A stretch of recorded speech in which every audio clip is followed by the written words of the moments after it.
See, canopular capsulotomy is the easiest, as Dr. Anup has mentioned, but here we make multiple punctures on the anterior capsule, interconnecting punctures.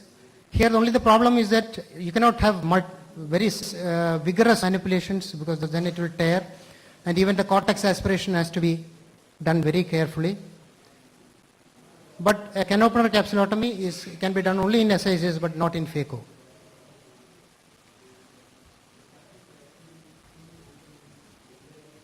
A capsulorhexis is the best thing in cataract surgery. Here basically two forces are applied. One is the shear force and the second is the stretch or the rip force. A shear force basically happens is that the direction of the force is applied parallel to the desired direction of tear, and here you get a controlled tear and it's safe. While in a rip, the direction is perpendicular to the desired direction and it can run off if you are not careful. And the advantage of a capsulorhexis is that it can withstand lot of tensile strength. But if you have a radial tear in the capsule edge, it can extend peripherally and can produce a nucleus drop like this. The basic instrument that we use is a cystitome, which is essentially a 26 gauge needle which is bent at the tip and at the hub. You should bend it in an obtuse angle so that it will not obstruct your vision like this. Whatever manipulations that you do, it will not obstruct the vision. But if you have bent it at 90 degree, it will obstruct your vision.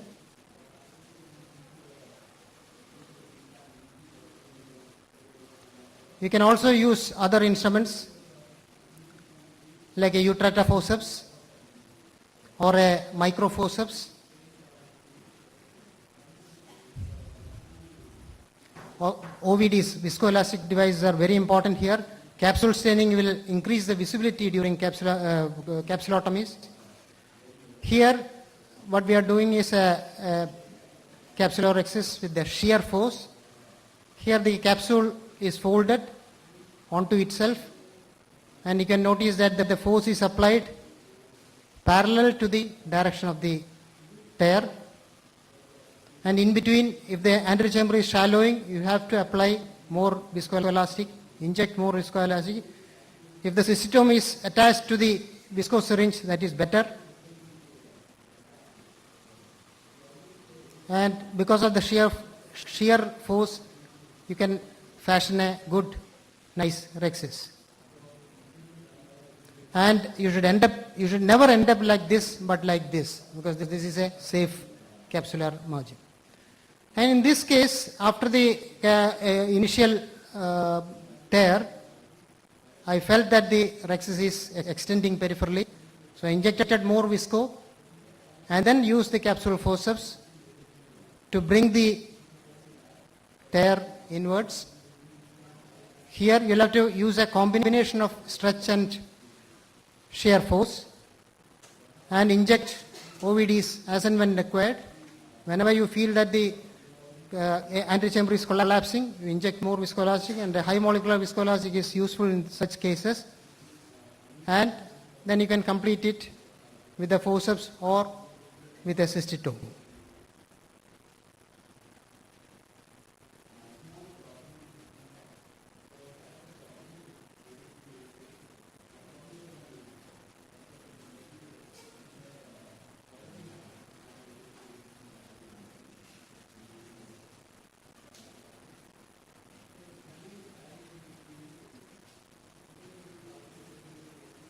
But this is not, if during rhexis, if the rhexis has run off, this has gone beyond the point of retrieval by a CCC. So what you can do is that you can make a few can opener punctures there,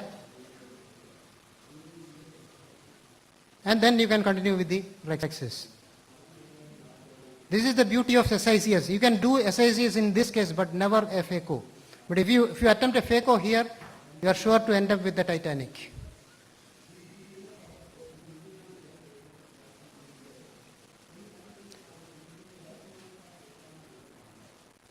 But in mature intumescent cataracts, it is tricky. If you attempt a large rhexis, it will run off. So what you have to do is you can do a double rhexis. Do a small rhexis first, then aspirate all the cortex and decompress the intralenticular pressure. You have to go up to the equator and aspirate all the cortical material. This will decompress the capsular bag.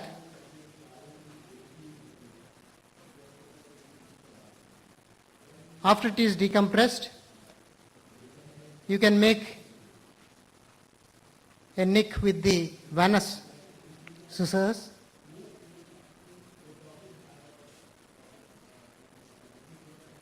And then you can do a second rhexis up to your desired size. Here it will be easy because already the intralenticular pressure is less. So you can make that rhexis up to your sufficient required size.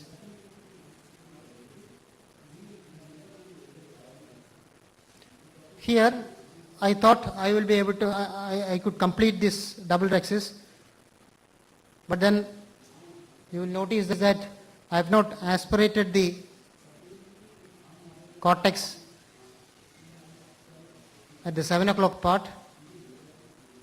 So there was intralenticular pressure there.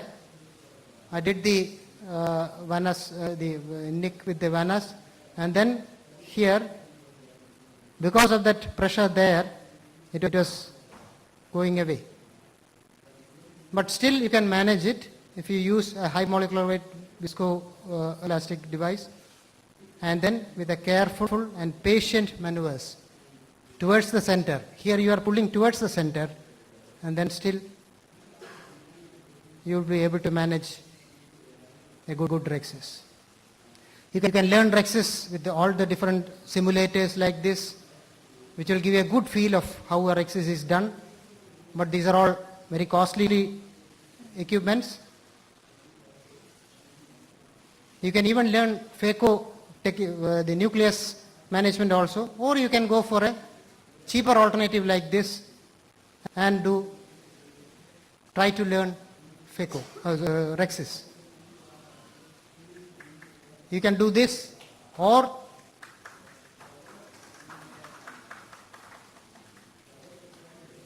you can try these gift wrappers attached over a cardboard and try to learn the movement of your fingers and the needle during a rhexis. These can be the basic or initial steps of learning a good rhexis. Thank you. A wonderful presentation, S. Sir.